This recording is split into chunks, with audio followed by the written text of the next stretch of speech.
It's with an absolute certainty that at some point in our lives we will enter situations that leave us with scars. There's actually bedrock under that, I can feel it. And far from destroying us, our scars simply show part of our story. I love that. You just see flashes of gold in the pan.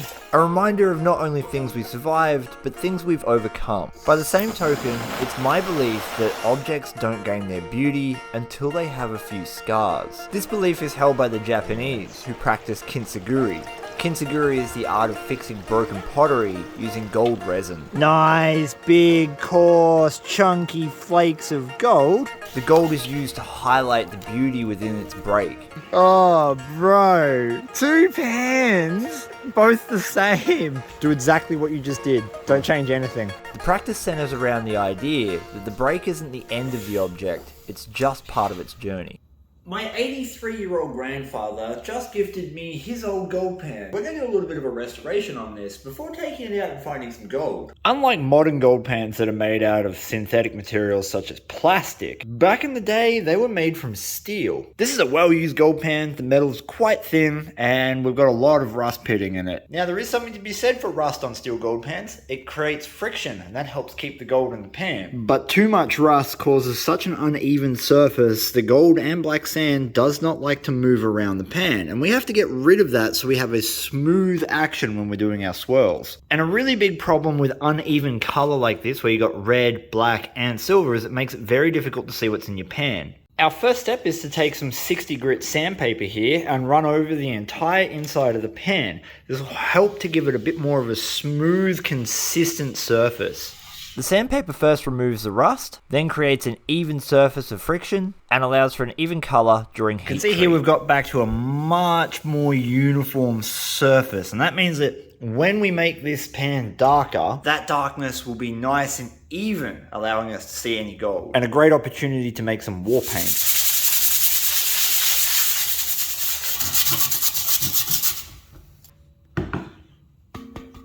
Nice damp cloth here just to try and wipe off some of that excess rust powder that I've created. I'm mainly focusing on the base here because this is where your gold shows up, particularly around the edges and about 1 inch in. You can see for the most part that edge is very uniform, except for that. That's a blob. And it ain't coming off, so it's staying there. This is your secret weapon in getting a nice consistent color across your pan. Olive oil. What this olive oil does is leaves a nice brown staining across the top of your pan. We bake it on in the oven at about 200 degrees centigrade for about 30 minutes. Think of the cook pot you destroyed as a kid by accidentally burning food in it. Oh, there's nothing like bathing some prospecting gear in oil. Normally, you would avoid oil near your prospecting gear like the plague. Now into the oven for about half an hour. Crank that bad boy up. The pan's now been in the oven for another 45 minutes and we've got that crust. Before I run out of light, basically this just makes sure that that coating stays on. Normally, I would use a wood fire to do this stage, which would make the pan go black, but I didn't have the time, so I had to improvise with a blowtorch.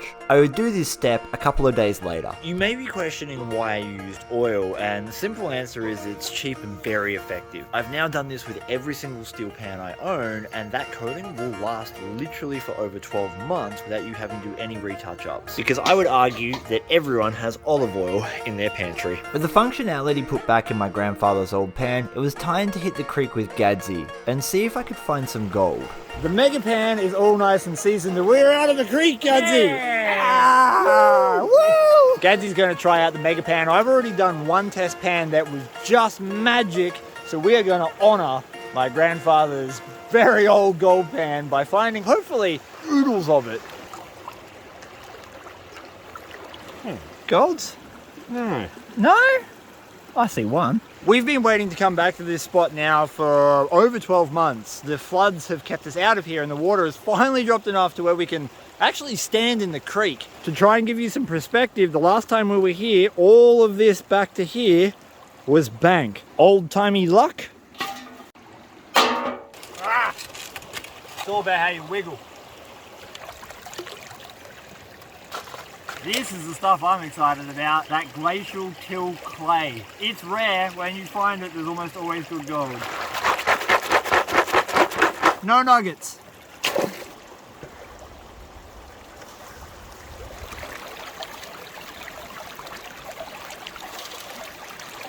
The ye olde mega pan better not make a liar out of me, because the first pan was magic. Alright, it's not quite as good, but it's still not bad. The red colour in the pan can make it hard to see fine gold, which is why I would normally finish the pan with a wood fire. The wood fire permanently burns the oil on, leaving the surface black and with great contrast. Yeah, that's a good pan.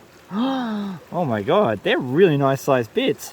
If we get that all day, like I did yesterday. Steak and whiskey. Oh, more than steak and whiskey.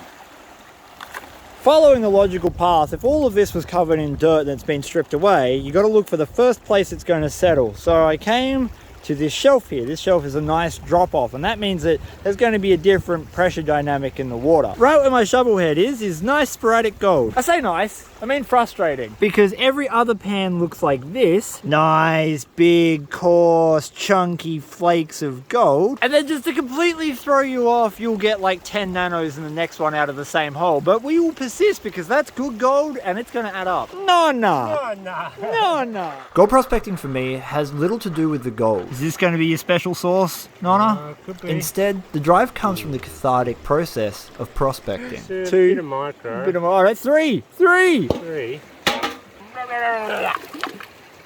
In the same way that Kintaguri focuses on the repair of an object, not the end product, prospecting for me is about the process of finding the gold, not having the gold itself. And it's in this manner in which I derive the enjoyment from using an old steel gold pan with a rich family history. Oh no, there's a couple of flakes there, but at least the pieces you get are okay. They're good. I get asked every day, what's the best pan? What's the best sluice? What's the best detector that I should buy? And my answer's always the same. It's the one that comes out with you to the goldfields. Sure, there's a place for really good equipment and there are some improvements that you can make to them, but in general, the more time you put out on the actual creek itself, the more gold you're going to find. It's not the equipment, it's you that finds the gold. Getting to utilize something like my grandfather's old pan is one of those special moments. Okay, I'm gonna need you to get off the pan now. Go that way, go, yep, thank you. Old style pans like this don't have a safety riffle. That little groove is not a safety riffle. So you really have to be conscious of doing the dip and lift method as opposed to the back and forth method of washing material off. By dipping and lifting like this, it ensures the water only takes the soil off the top of your concentrates. If you go back and forth, what you're inviting the pan to do is shift all of the dirt forward in your pan, all of it, including the stuff in contact with the actual bed of your pan. If the rock on the bed of the pan shifts, it's going to drag the gold with it, and that's how you're going to lose gold over the edge of a steel pan like this. Oh yeah, we got flakies. Again, they're nice sized particles and it's sporadic. Sometimes we get like triple, quadruple this, sometimes we get less than this. It's about as random of prospecting as you can get.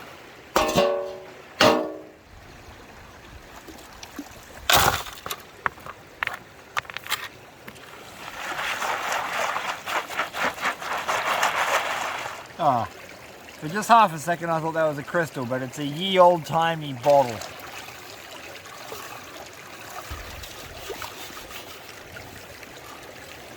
I got this feeling that the last pan of the day is going to be a bit light on gold, but I've only been skunked for one pan today, so that's okay. And golds! Look at the golds! That's been like average all day, at least that amount in every pan. We panned for about 3 hours, so not a big session, probably 25 pans in that region. See what we got. Considering that at the moment we can only work the shallow areas, I'm really encouraged by how coarse and chunky that gold is. Unfortunately, it's almost impossible to get any kind of high banker or even sluice down here. It's just too far out of the way, but it's a great panning spot. But I know, you all want to see what Nonna got. You did good. Look at that gold, man. Yeah. I see Nocky in your future. Oh, Nucky's good. I got a little picker. You did get a little picker. That Yeah. almost looks like a detecting scoop from this angle. It is. Yeah. It was truly a humbling and enriching experience using my grandfather's old pan on the creek. And the week had only just started. The next day it was off to Reedy Creek, utilising my grandfather's pan and a method to find hidden gold deposits. Now, as you may have noticed, the caramel colour that I put into the pan with the olive oil, whilst it helped the contrast, it wasn't perfect because it's still very close to that gold colour we're looking for. The next step that you can do is simply light a very small fire up underneath your pan for about 5 or 10 minutes, and that will turn it this black colour, but only if you've got the olive oil in it, and it will stay this colour for about 12 months. And this dark grey black colour is perfect to see gold, so let's go back to the creek. The creek. You see, whilst we know there's going to be really good gold deposits in this bedrock, right now this creek is too deep. It's still in flood, so I can't get out there. However, some of the best gold deposits I've ever found lay under gravel like this. Think of it this way, if there are gravel bars, that means the water velocity slowed down enough to drop the gravel out of suspension. And what else is going to get dropped out if the gravel is getting dropped out? Gold. What you need is something like this. This is bedrock. This is what the gold stops on. How do you know where to dig? Because you can't see the bedrock underneath all this sand. Introducing my depth tester. I picked up a 5-foot long steel reinforced garden pole to probe the sands with, and we're going to find what I hope is a juicy crevice. Fernst is going to give you an example here. Right on the edge of the creek, we have a slab of bedrock here, and we have a slab of bedrock here. What I want to do is come back here somewhere and see if those slabs continue in a big crevice, and if they do, we'll know how deep it is. You can see it's roughly in line between the two. I can't get it to go down any further, and it is officially only that deep apparently. Well, let's find out. The idea here is to see how deep down either the bedrock or a false bottom is. Armed with that information, it allows you to make a choice of whether or not it's worth digging through all the overburden to access a potential pay layer. And it might also reveal a hidden crevice or closer bedrock than you thought. Yeah, a little bit further. And if we put it into the hole, it's stopped roughly there, which is right on top of a grey clay.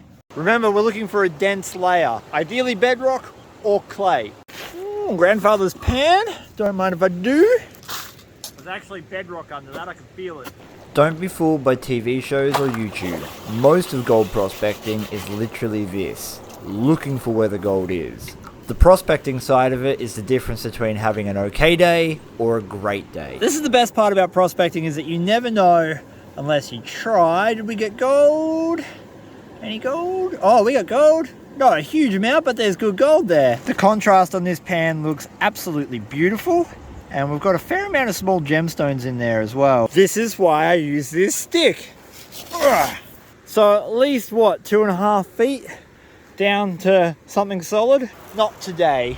To reap the rewards from this kind of testing, it's important to be methodical. The more times you drive the stake into the ground, the better the picture of what's going on underneath the sand you'll have. That is definitely the deepest one I've dug so far. We managed to get through a little mini boulder field, which is a good indicator. And we're going to take a sample pan from the bottom of that, because I think we're actually near bedrock. Whether I find any good gold today, I don't know, but I know this method has been really invaluable to locating those pockets.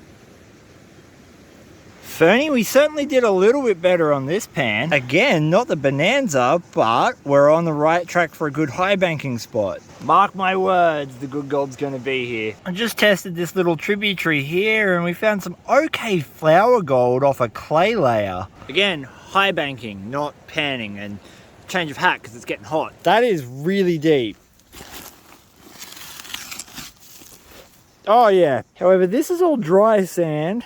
Then we hit the water table, and then we hit clay. So realistically, we only have about a foot, maybe 1.5 feet of overburden. The reason I like this method is because I hate digging in sand. It all collapses in on you. You've got to dig a much bigger hole than you actually need, just so you can get down to the layer that you want to access. My probe actually penetrated really deep into the clay. It's not that deep, it's only a shovel head down, and I've got clay. Oh, that's some thick clay.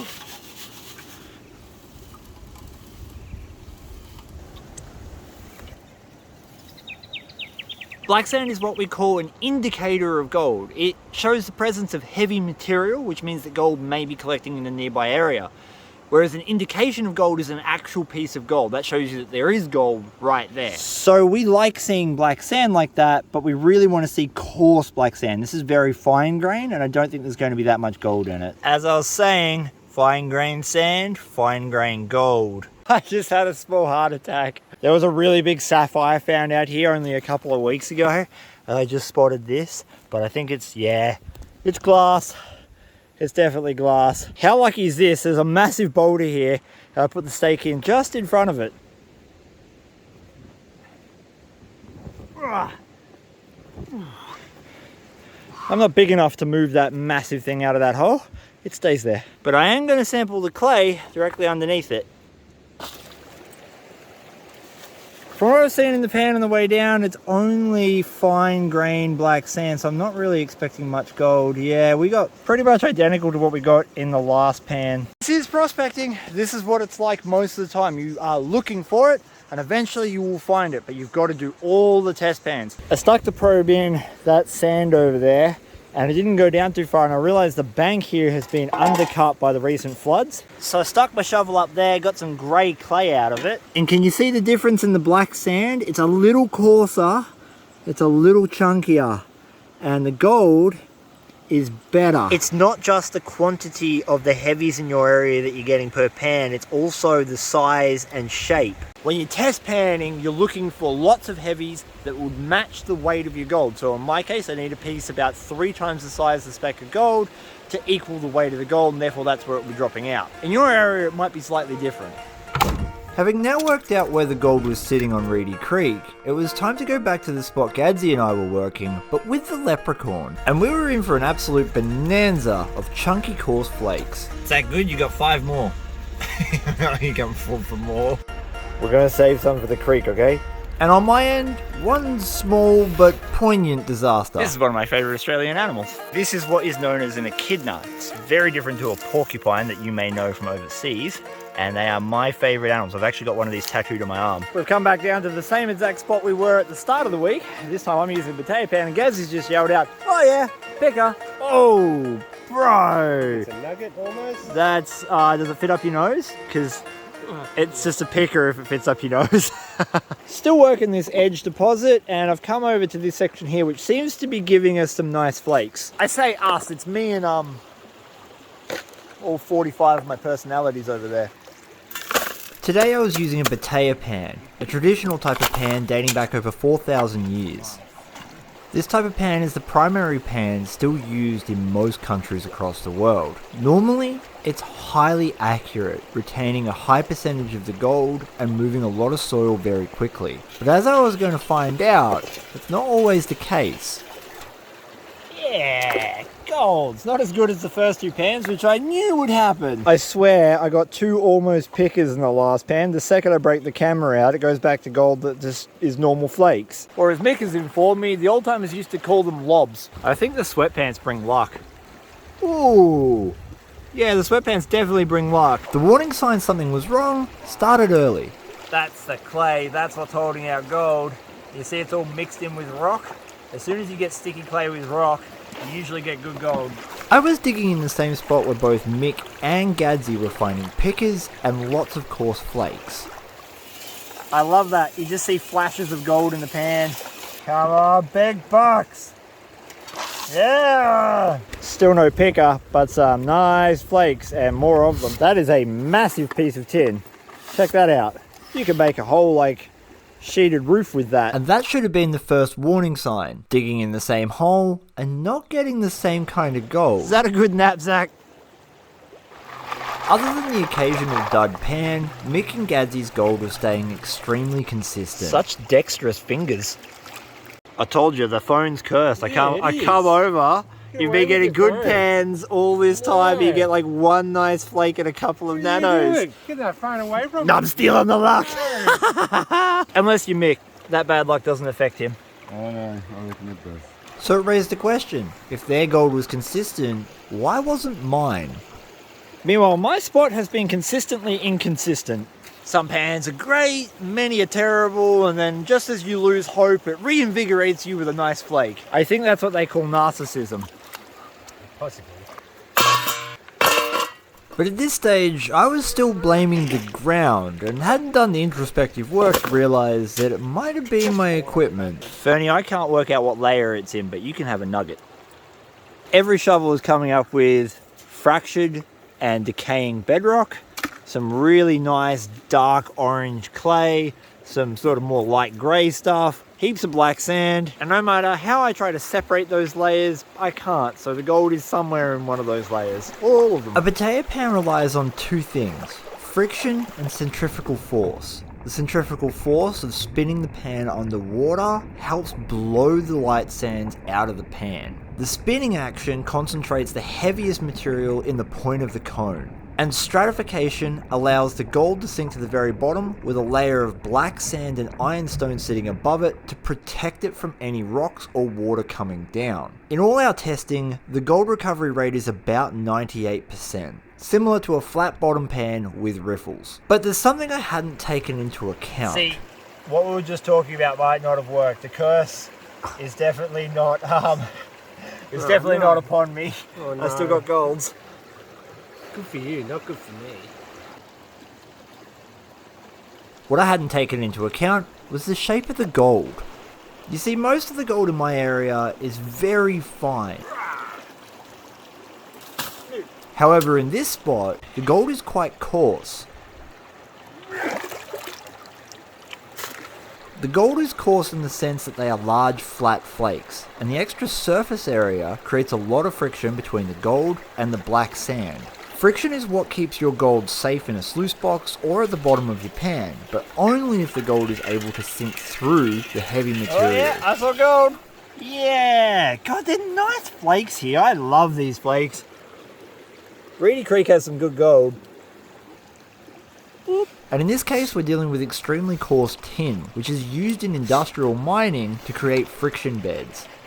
This was preventing some of the larger flakes from sinking to the bottom of the pan and being protected. Therefore, I was blowing them out. Mick's definitely got the most black sand out of any pan we've seen today. Can't show us the luck of the Irish now, Mick. Whoa! One pan! I like that one. Man, two shovels. In the 1849 rush, you'd be able to fold like half an egg. Half an egg. We should expect nothing less from bringing the leprechaun back to the creek. Luckily for me, I was about to work all of that stuff out thanks to a little help from the leprechaun. You haven't even started washing the next one down and you've already got gold at the back. Every time I put the camera down, Mick goes, oh my God, and I have to come over. It's the same pan, it's just more and more gold.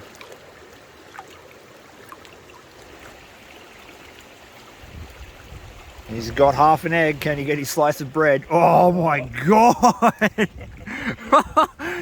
You've just outdid my whole day in 2 pans. That's wicked. Oh, bro. 2 pans, both the same. Don't move. 2 shovels each. Do exactly what you just did. Don't change anything. No. Make sure your pants are down the same amount. Yep. A bit of spit in the corner of your mouth. Yep. I've just added a little bit more wee though. It's just, yeah, you know you're on a good pan when a little bit of wee comes out. Mick gave me a shovel of his dirt that had that premium gold in it. I did it in the potato pan and I got 3 flakes, which raised some serious questions about loss. But Mick's still getting really good gold from the same spot. And I changed back to my Garrett pan and I'm getting a better spec count in this pan than I was in the potato pan. For total clarity, I know the potato pan's good. I've run the loss tests. I've seen other people run the loss tests. I don't know what went pear-shaped today, but I'm going to have to figure that out. For now, we're sticking with the Garrett pan. Oh, trying to get a wet ass. And that proved to be a good decision, because for the rest of the day, I started pulling out decent gold almost every pan. I can't even begin to tell you how paranoid I am. Like, after seeing the loss rate that was coming out of that pan, I don't know how much gold I threw away. I've got a significant amount of gold in my snuffer bottle, and if I threw away half of that, I've just lucked out on a really good day. Mick and I dug from the same hole, and we're going to compare pans. I mean, it's a hell of a lot better than what I was getting with the potato pan in this area. It's almost identical. Mick got a few bigger flakes, but that's probably within tolerance for, just randomized dirt. After hours of panning, it was finally time to see how much gold we'd pulled from the ground. It's 4 o'clock. I took the last pan out of the heart of Mick territory and got a decent spec cow. When in doubt, follow the leprechaun. He'll lead you to his pot of gold. Whether or not he lets you get out of the bush with it is another question.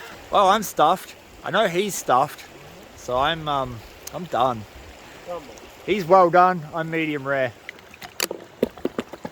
This is about 5 hours of panning, and just remember, I probably lost at least 30% of the gold that went through that potato pan by the looks of it. That's not a bad take, but it could have been a hell of a lot better. There's some really nice coarse pieces for Reedy Creek. Real good. Look at that. We are definitely coming back here as soon as possible, so we don't have any shovel dogging happen to us. How many eggs can you buy? Oh, maybe half a dozen. Look at that. That's a good picker. That's definitely the best bit we've seen come out today. For clarity, Mick usually does less pans than us, and he just has a nose for finding the premium spot. Yeah, you're going to be able to get at least a slice of bread and an egg. I honestly think you got as much as I did today. That was a hell of a week of prospecting, and I learnt a whole bunch, but it's not as exciting as what I'm about to do, which is give away this gold specimen to one of my lucky viewers. And the winner of this nugget is Lisa Baldwin. Congratulations, and thank you so much for leaving a comment on my video. Over on Patreon, I'm giving away 2 1-gram guaranteed jars of pay dirt, as well as 2 gold specimens to be drawn at the end of this month. It costs just $1 to sign up, and the link is in the description below if that's something you're interested in. And here it is, all that coarse gold I found over the last week with a Vo-Gus prospecting guitar pick for a bit of scale. It's not often that Reedy Creek gives us nice coarse gold like this, but after the recent flooding events, we're finding brand new deposits pretty much everywhere. And I know I'll get asked about these little silver blobs here. These are amalgamated pieces of gold. Scales are all teared off, and I am not used to weighing this kind of coarse gold, so I'm going to guess maybe a gram. 1.94 grams. Wow, I didn't see that coming. Honestly, I am so not used to weighing coarse gold like that. That completely threw me. Because at the time of recording, that is worth 170 Australian dollars. Thank you so much for watching my video. I hope you did enjoy it. Please give your dog a big scratch behind the ears for me. Peace, and I'm out.